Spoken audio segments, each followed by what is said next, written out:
Olá, pessoal! Estamos começando mais um Papo Educação, um podcast onde a gente fala sobre a educação de hoje e de amanhã. Hoje estou com os meus parceiros de sempre, GG Beck, Oi, oi, gente. Fabrício Indruziak. Olá, E hoje nós temos a honra de receber um grande nome aqui no Papo Educação, Dr. Luiz Augusto Rode, que é professor titular em psiquiatria da Universidade Federal do Rio Grande do Sul, professor da pós-graduação em psiquiatria da USP e apenas presidente da Associação Mundial de Psiquiatria da Infância e da Adolescência. Bem-vindo, Dr. Luiz. muito obrigado pelo convite. É um prazer estar com vocês aqui. Realmente é uma oportunidade para que a gente possa estar conversando sobre temas de interação entre saúde e educação que são extremamente importantes para nós. Eu sou suspeita porque eu venho da área da saúde e eu acredito que quanto mais transdisciplinar a gente tornar a nossa educação, mais os nossos adolescentes, as nossas crianças vão se beneficiar, né? Não tem dúvida.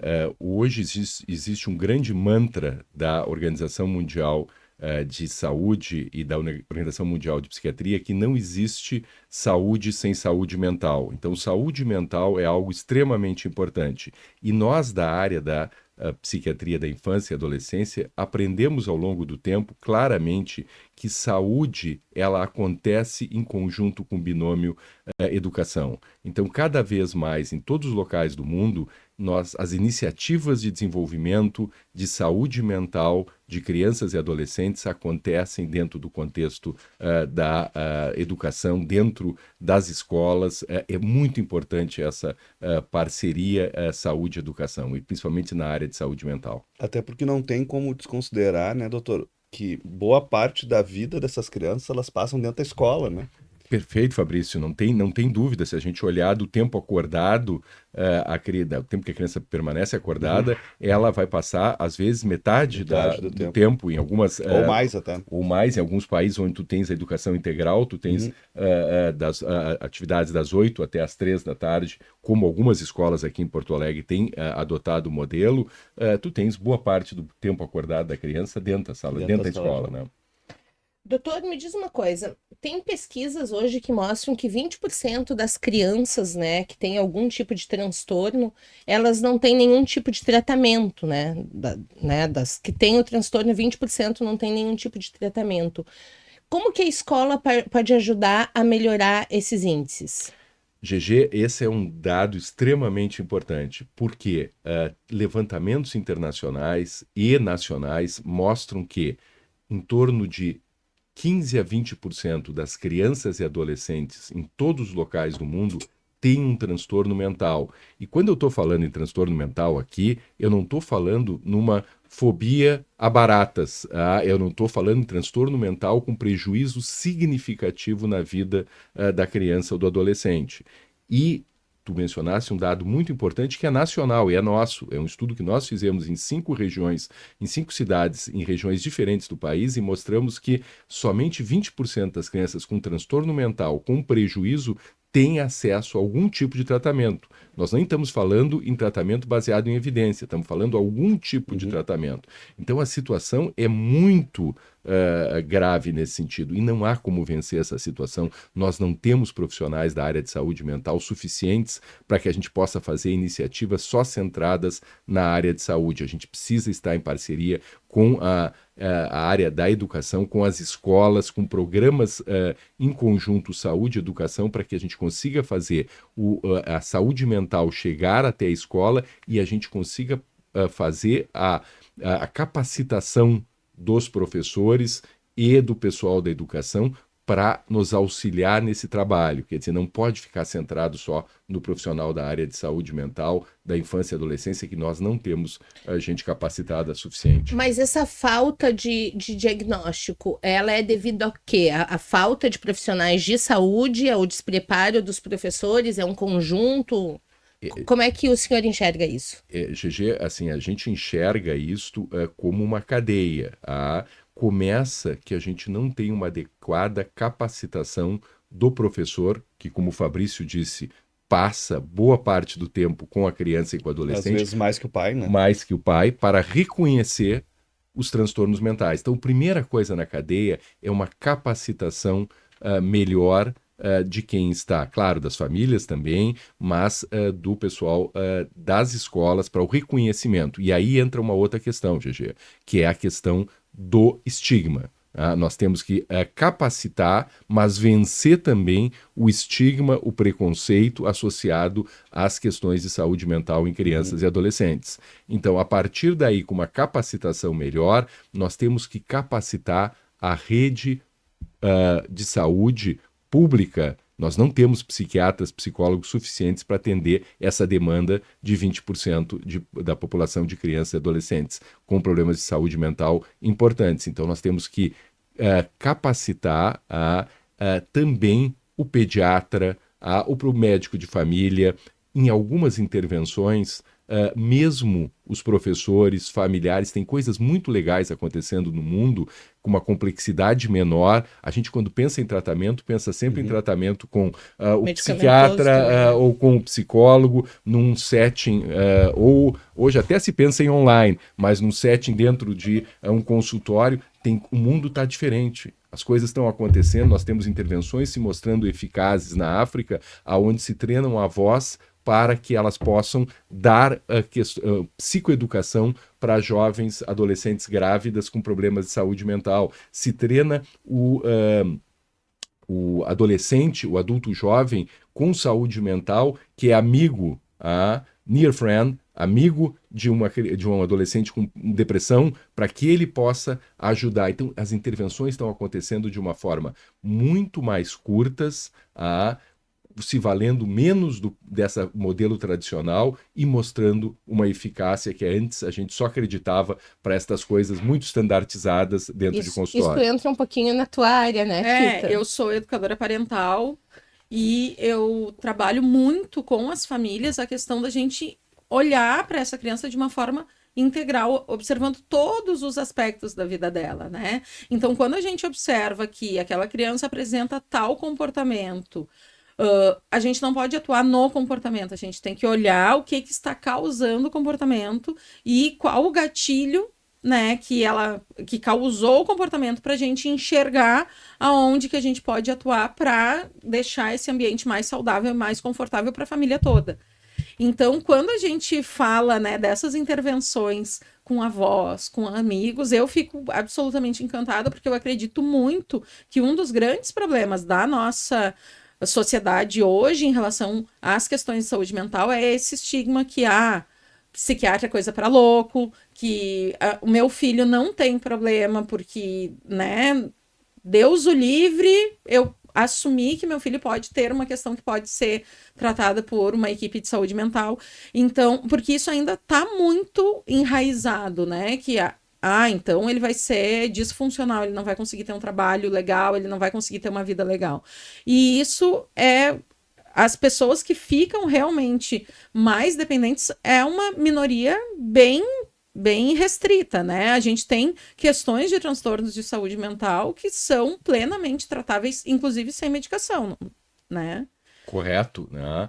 E dentro da área do que tu estavas colocando, por exemplo, estava te ouvindo e pensando imediatamente nas questões de trabalho com parentalidade positiva. Exatamente. Quer dizer, que é a área que a gente tem que poder trabalhar. A gente sabe o quanto é fundamental a questão do trabalho com os pais e eles poderem ter um olhar diferente. No corre-corre do dia hoje, a gente está muito acostumado como pais a está sempre marcando os aspectos negativos ou buscando a punição aos comportamentos que não são os esperados. Então, essa visão diferente de uma parentalidade positiva, da gente poder parar, olhar, reforçar as coisas positivas, então todo esse trabalho com os pais ele é extremamente importante, certamente gera frutos em termos de melhora da saúde mental e da qualidade de vida para a criança e para o adolescente e para as famílias. Deixa eu te dar um exemplo do que nós estamos conversando.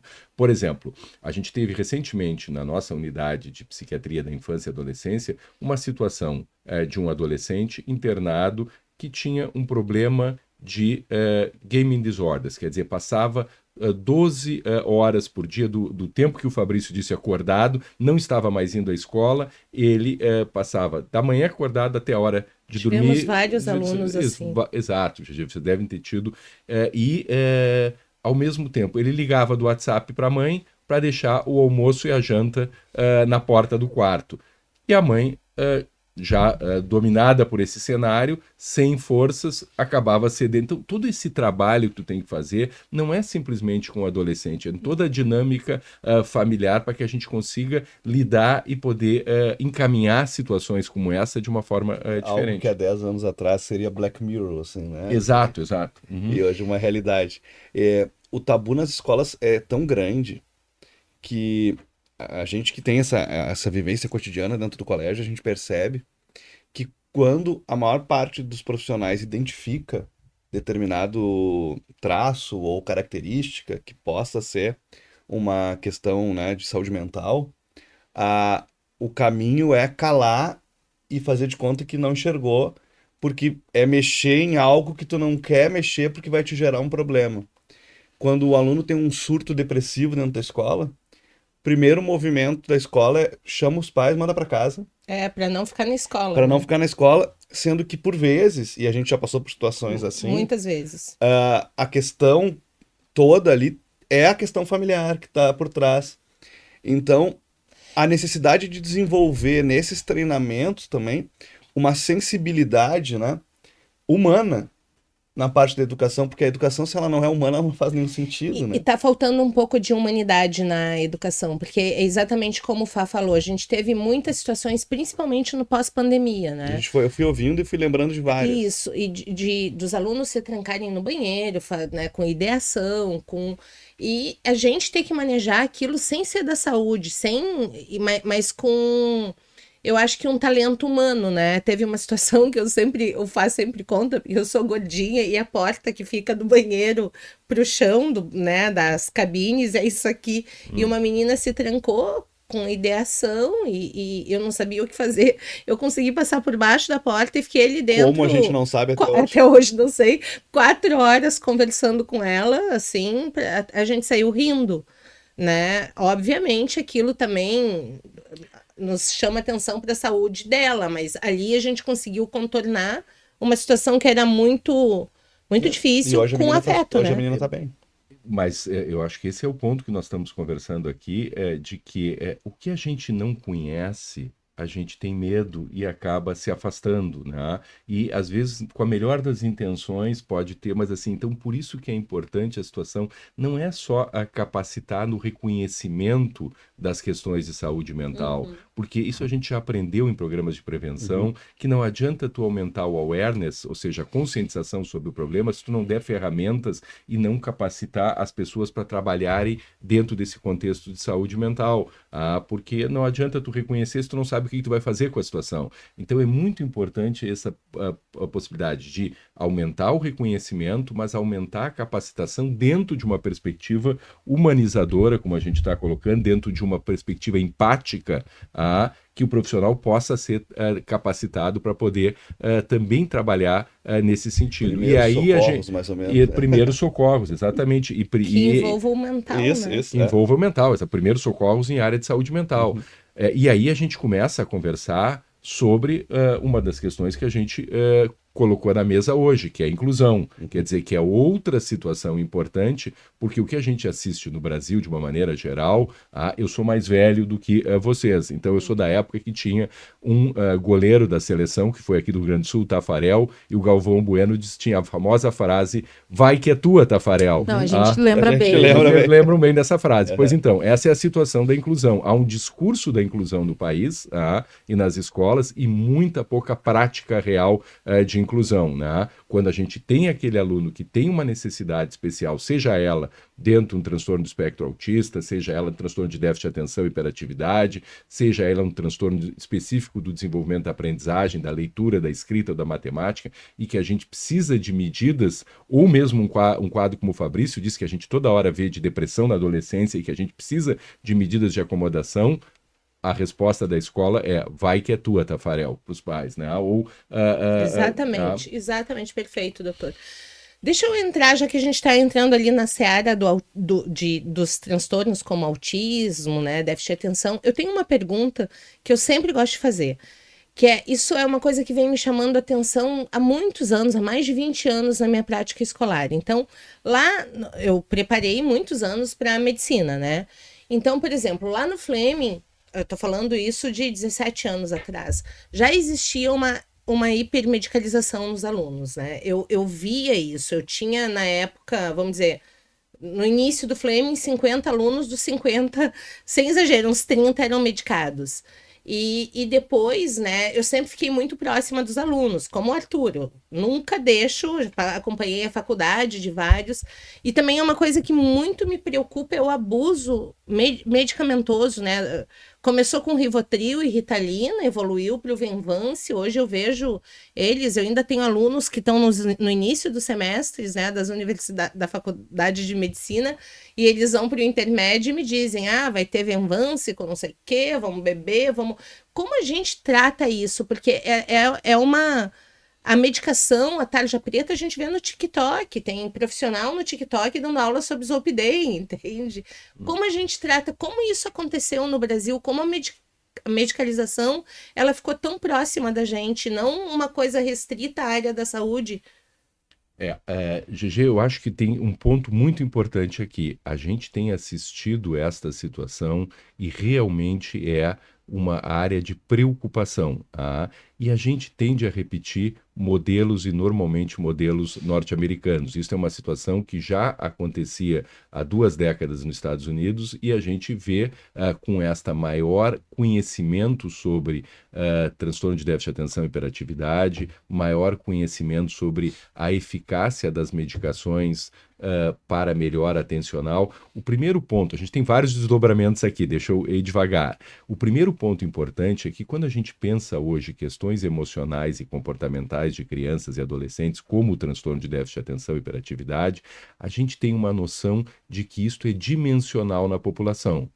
O que é um diagnóstico categórico em medicina? Gravidez. Ou tu tá grávida, ou tu não tá. Infecção por Covid. Ou tu tens o vírus, ou tu não tens. Mas as questões de capacidade atencional, elas são que nem a altura, que nem a questão de pressão arterial. Elas são dimensionais na população, se distribui numa curva de Gauss, né? Dimensionalmente a gente bota pontos de corte arbitrários para caracterizar o transtorno. O que isso tem a ver com a nossa discussão?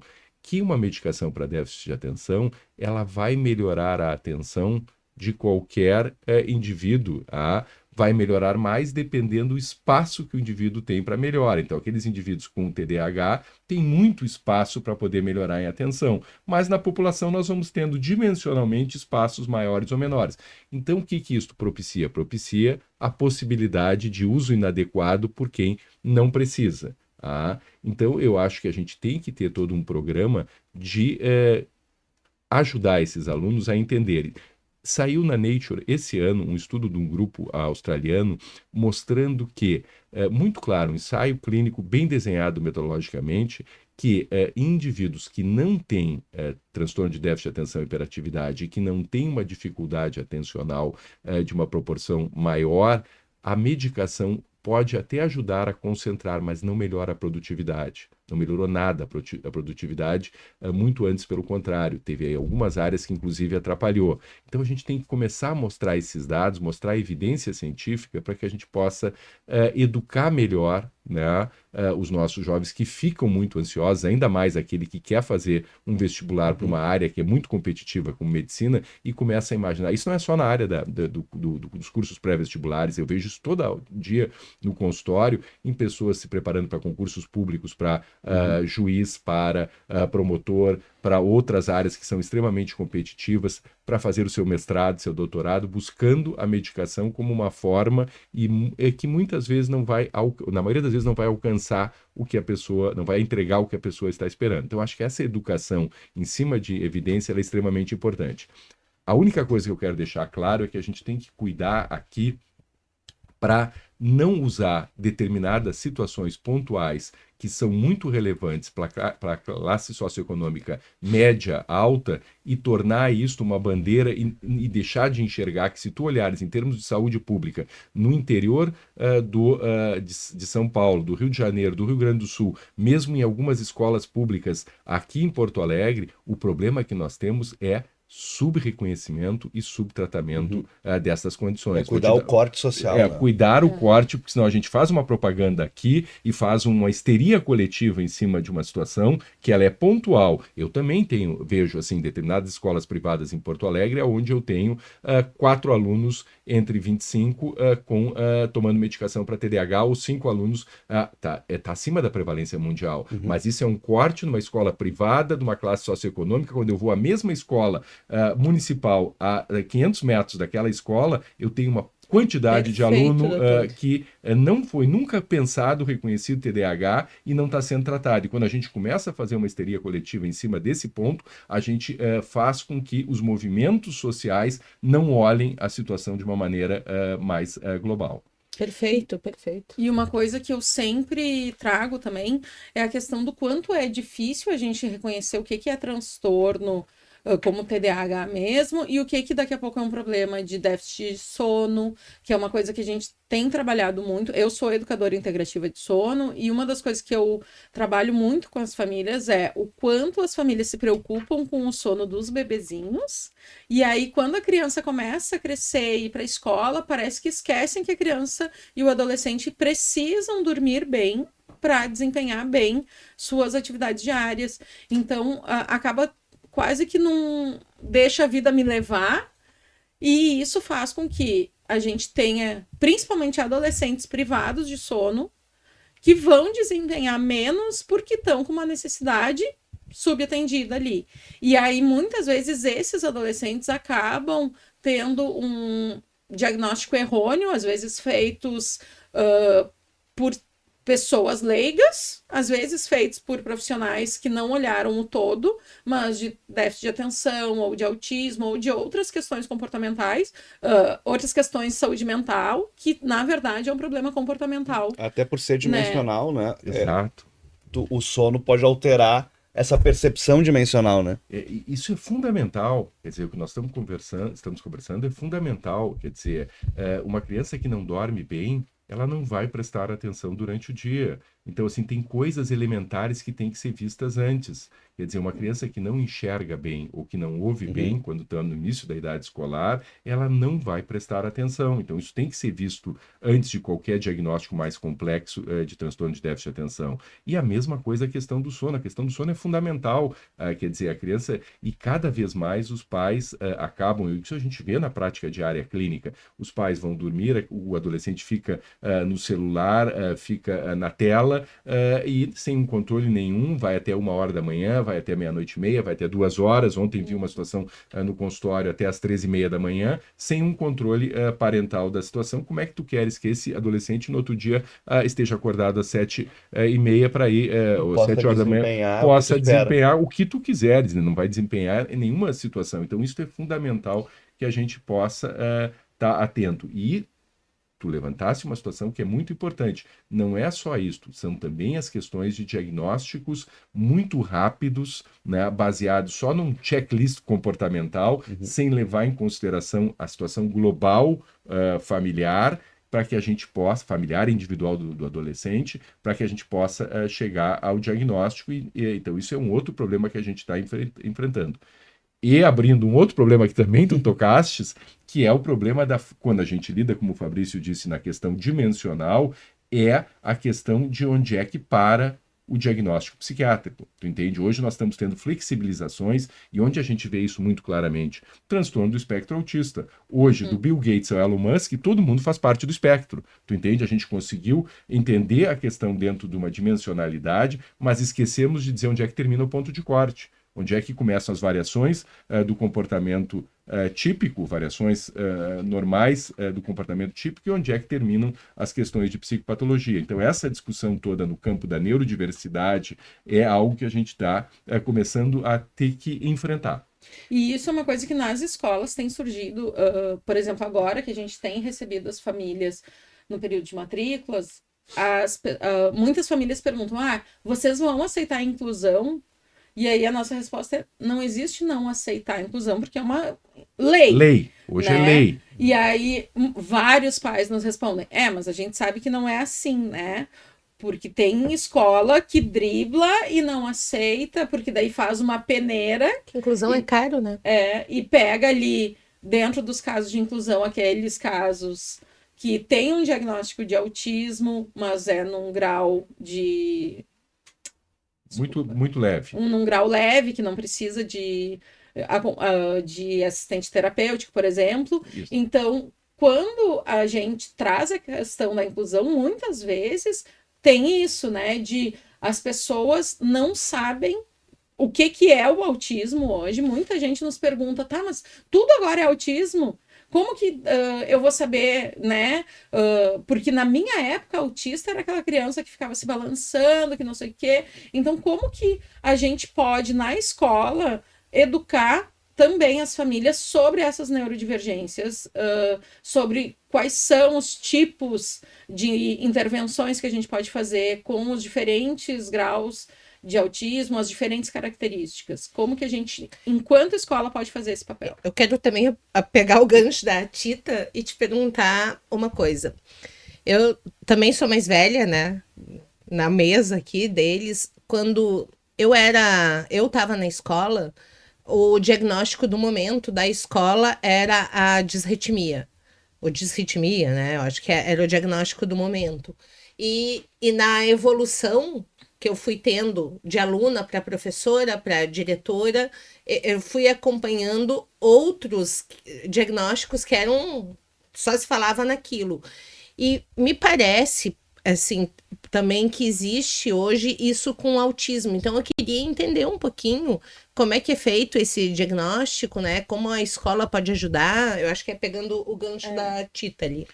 São várias questões importantes aqui que a gente está levantando. A primeira questão importante é que hoje nós temos uma lei de inclusão muito clara, mas esta lei muitas vezes não está adequadamente regulamentada. Então a gente tem uma ideia de que é obrigatório a inclusão, mas não está adequadamente descrito o que significa esta inclusão e o que são as intervenções que devem ser propiciadas ou as acomodações, né, traduzindo do accommodations do inglês, que devem ser feitas para poder tornar o ambiente mais acolhedor para esta criança ou adolescente. Eu acho que a primeira coisa no que é game changer aqui é a mudança de perspectiva. As pessoas têm que conseguir acreditar e entender, isso a gente tem que mostrar baseado em dados, que a possibilidade de ter uma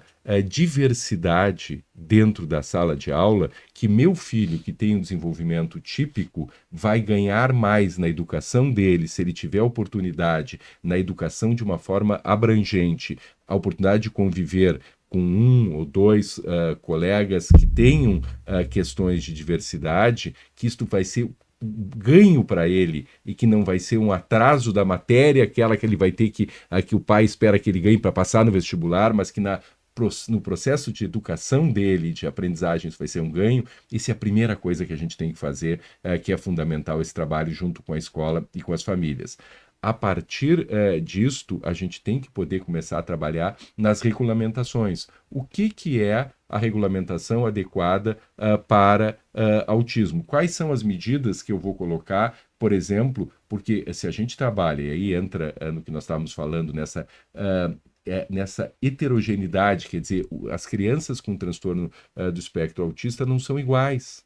Então, algumas têm necessidades que são diferentes das necessidades de outras. Eu posso ter uma criança que tem uma sensibilidade sensorial muito importante, auditiva, então que eu vou ter que usar um headphone para cancelar barulho, ruído. Eu vou ter que ter um local, um momento em que eu tenha menos estímulo sensorial, um ambiente que seja mais acolhedor, que ela possa estar em alguns momentos. Então, eu vou ter que ter, vai depender da situação. Eu tenho uma criança com transtorno do espectro autista que pode ter mais dificuldade com regulação de comportamento, como algumas com transtorno de déficit de atenção também possam ter com controle inibitório mais imaturo. Como é que eu organizo a escola para poder lidar com essas situações? Então eu vou precisar fazer um reconhecimento maior desses quadros de neurodiversidade e para que como é que eu para cada situação eu vou ter medidas que possam se lançar à mão, mas isso é uma construção que nós estamos, eu acho que no momento ainda no país,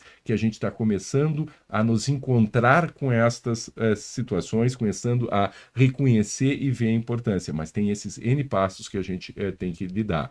A questão de como diagnosticar o transtorno do espectro autista, vale sempre a lembrança, assim, transtornos mentais, como um todo, ou qualquer situação de questões emocionais e comportamentais na magnitude que configurem um transtorno, são sempre diagnósticos clínicos. Tá? Nós não temos nenhum exame de neuroimagem, nenhum exame neuropsicológico que vai fazer o diagnóstico. Tá? Então, por isso é importante que a gente possa ter uma busca por profissionais que conheçam bem desenvolvimento normal. Isso não quer dizer que precisam ser psiquiatras, psicólogos, pode ser um excelente pediatra que tenha conhecimento, pode ser um médico de família, mas assim, a gente precisa ter indivíduos que conheçam, profissionais que conheçam desenvolvimento normal e que conheçam essas noções modernas de psicopatologia. Os distúrbios, os transtornos, eles vêm sempre ocasionados de outros ou podem vir ou não? Por exemplo, o TDAH vem sempre associado a um distúrbio de aprendizagem, a alguma TAG, ou depressão. É comum isso acontecer ou não? São vários diagnósticos. Essa é uma pergunta que surge constantemente nas conversas, e que entra o tal do conceito de comorbidade. O que é comorbidade? É a ocorrência de mais de um problema de saúde ao mesmo tempo.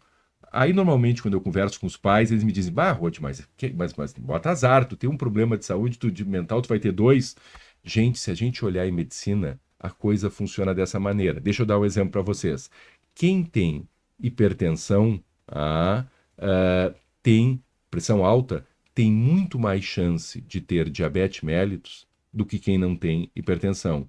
Quem tem hipertensão e tem diabetes tem muito mais chance de ter um infarto agudo do miocárdio do que quem não tem. Então, as doenças, elas andam juntas.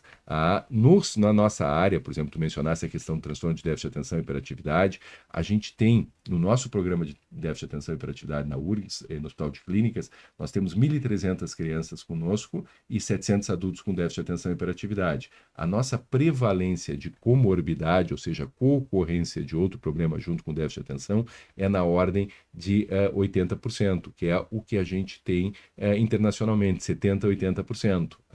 Então, é muito comum que quem tenha transtorno de déficit de atenção e hiperatividade possa ter um transtorno específico da aprendizagem de leitura, a dislexia, de escrita ou de matemática. É comum, mais comum que tu tenha um transtorno de oposição desafiante. Para o nosso público leigo, o TOD, o que é o transtorno de oposição desafiante? É aquela, se há governo, sou contra, né? Então, aquela criança que constantemente está se opondo, desafiando as regras, isso faz parte do mesmo pacote, muitas vezes, né?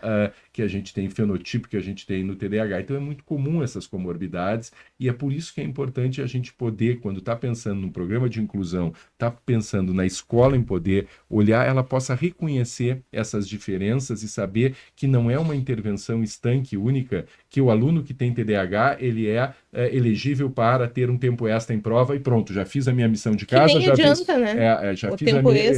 fiz a minha missão de casa, está pronto, já tenho minha política de inclusão mas dentro da escola. A gente continua tratando, né, o dimensional como absoluto, então tipo, é a mesma solução que é dada para quem tem problema visual.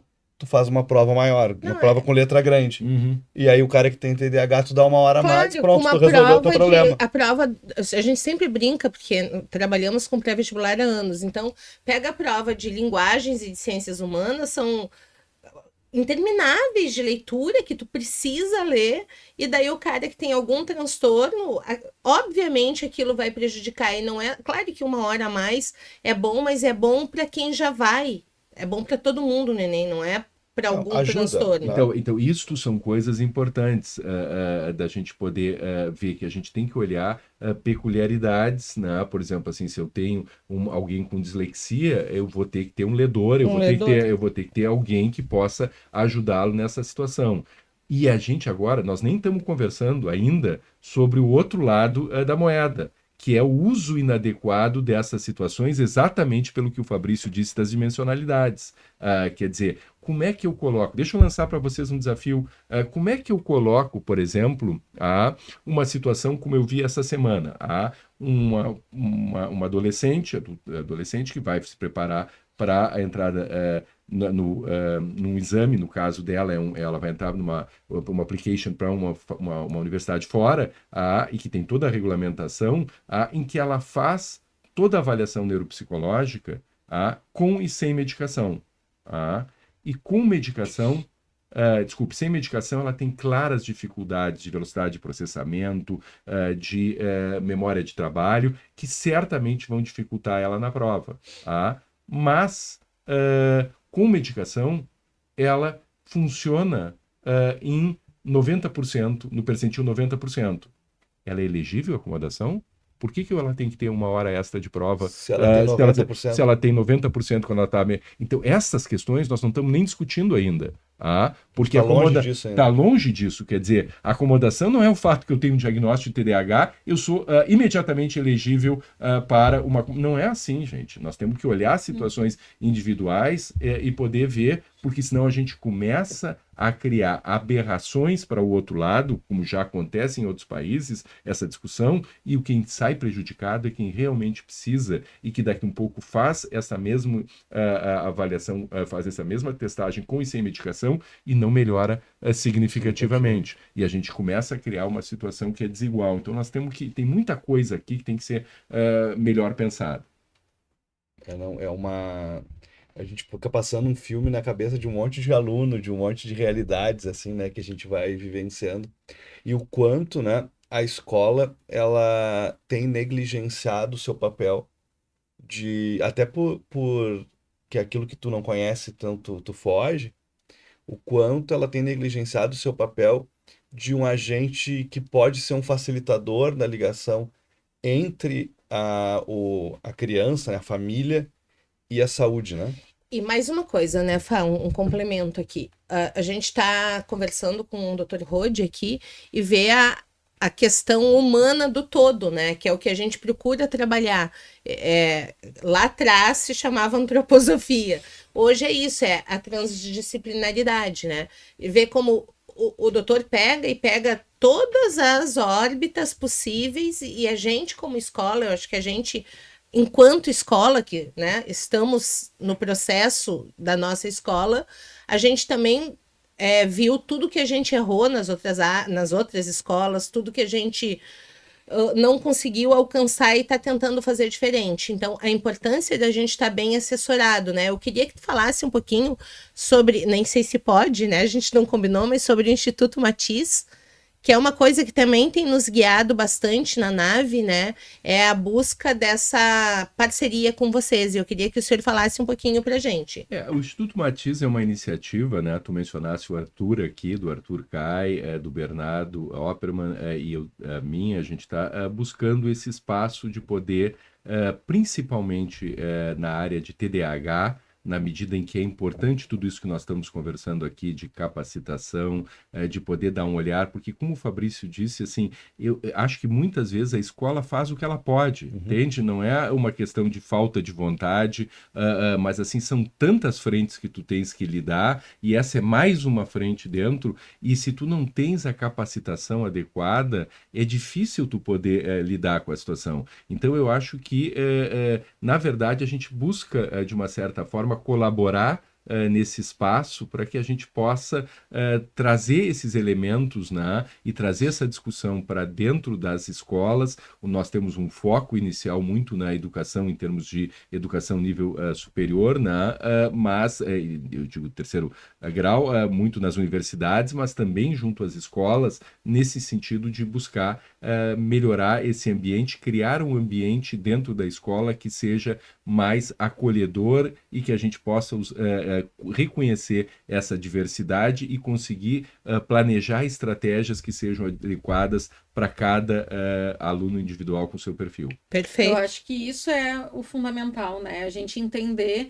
que, para mim, que tenho TDAH, eu vou funcionar de um jeito super bem que para a Angélica não vai funcionar aquela atitude. E que a gente vai tratar as crianças com equidade, não com igualdade. Exatamente, esse é o ponto fundamental. Eu acho que esse é o ponto fundamental, reconhecer que a gente precisa ter esse olhar exatamente, né, de equidade, não de igualdade, exatamente. Dá pra ficar 5 horas nesse podcast, Eu né? ficaria, né? Eu sou suspeita, porque daí entra bem na minha área, né? Mas, infelizmente, não podemos. E aí, doutor Luiz, eu quero propor um jogo de queimada para o senhor. Nosso jogo de queimada é um bate-bola. Passar a primeira coisa que passar na cabeça, o senhor responde. Então, em uma palavra, como que o senhor define a educação de hoje? Em uma palavra, necessitando melhora. Acho que a gente precisa a gente precisa crescer na educação de hoje. E a de amanhã? Mais abrangente. Um autor que inspira.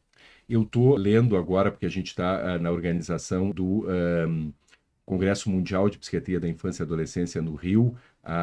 Eu estou lendo o livro Muito Longe da Árvore, do Andrew Salomon, sobre as diversidades, sobre a questão das identidades horizontais versus as identidades verticais, que é um autor que fala exatamente sobre estas situações do transtorno do espectro autista, de indivíduos com deficiência auditiva, de indivíduos com anões, com dificuldade, com questões de estatura. Então ele fez todo um trabalho, foi muito tempo colunista e repórter do New York Times, então ele fez todo um trabalho com essas comunidades e mostrando o quanto quando tu tens uma situação de identidade que não é esperada e não é igual dentro da família, e tu tens que buscar a construção da tua identidade horizontalmente e não verticalmente através dos pais, da família, todo esse processo. É muito legal essa questão. É longe da árvore. É longe da árvore, muito longe da árvore. Muito longe da árvore. Vou ler.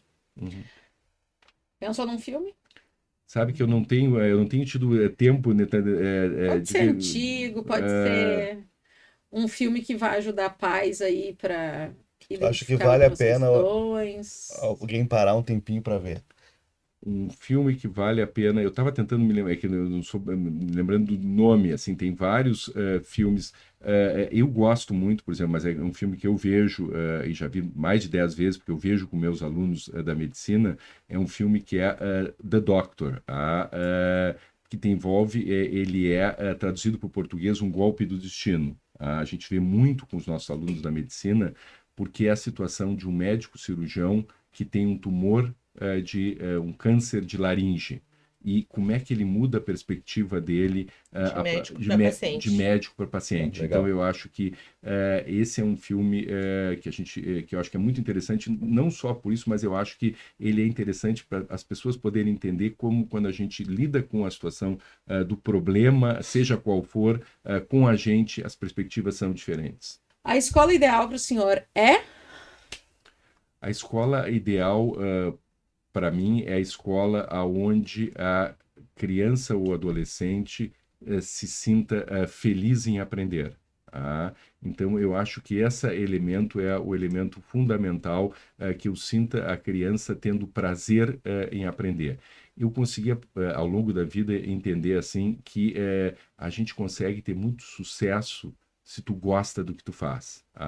Então, essa atividade, conversar com adolescentes, como psiquiatra de crianças e adolescentes, com crianças, com famílias, é uma coisa que, para mim, eu gosto de fazer. A coisa da pesquisa é uma coisa que me dá prazer. O trabalho nessas áreas me dá prazer. Então, o que eu vislumbro da escola é uma escola em que a criança vá se sentindo feliz e motivada para aprender. E, é claro, entendendo a importância do quanto a aprendizagem e o que ela está podendo construir em conjunto é fundamental como andamento para ela futuro. Nossa Senhora. Inspirador, né? Doutor Luiz, eu quero agradecer muito a presença. Quero saber como a gente te encontra aí nos trabalhos, Nas redes sociais. Eu estou sempre, né? Eu sou professor da Universidade Federal do Rio Grande do Sul, então estou aqui sempre, sempre através dos nossos canais na universidade, dentro do Serviço de Psiquiatria da Infância e Adolescência do Hospital de Clínicas de Porto Alegre, dentro do Programa de Déficit de Atenção e Hiperatividade, que está vinculado à universidade, e hospital, junto ao meu próprio site, que eu tenho, que é LA Rode, L de Luiz, A de Augusto, Rode, ROHDE. Então, todas as nossas informações lá.